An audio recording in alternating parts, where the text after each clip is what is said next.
Hamas top commander Mohammed స్పిన్నర్ ను మట్టుపెట్టడానికి ఇజ్రాయెల్ పక్కా ప్లానింగ్ తో మే 13న దాడి చేసింది. క్షణాల్లో పదుల సంఖ్యలో బాంబులు ప్రయోగించి Hamas command and control centre ను ధ్వంసం చేసింది. దీనికి సంబంధించిన 3D వీడియోను తాజాగా ఇజ్రాయెల్ బలగాలు విడుదల చేశాయి. ఖాన్ యూనిస్ లోని యూరోపియన్ ఆసుపత్రి కింద ఈ కమాండ్ సెంటర్ ఉన్నట్లు ఇజ్రాయెల్ ఆరోపించింది.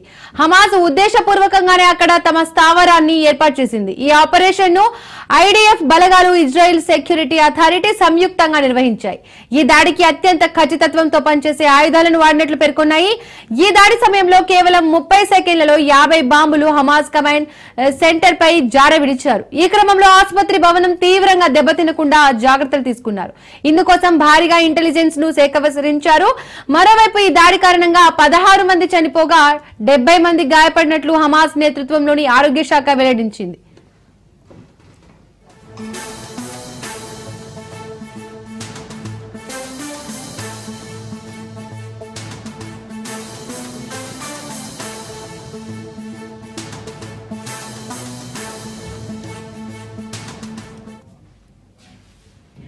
హమాస్ టాప్ కమాండర్ మహమ్మద్ స్పిన్నర్ ను మట్టుపెట్టడానికి ఇజ్రాయెల్ పక్కా ప్లానింగ్ తో మే 13వ తేదీన చేసింది.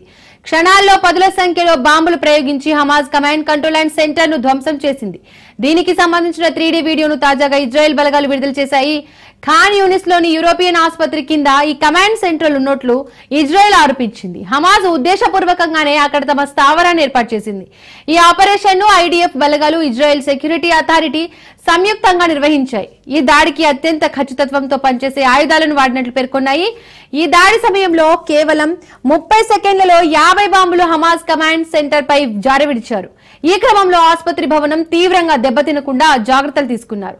ఇందుకోసం భారీగా ఇంటెలిజెన్స్ ను సేకరించారు.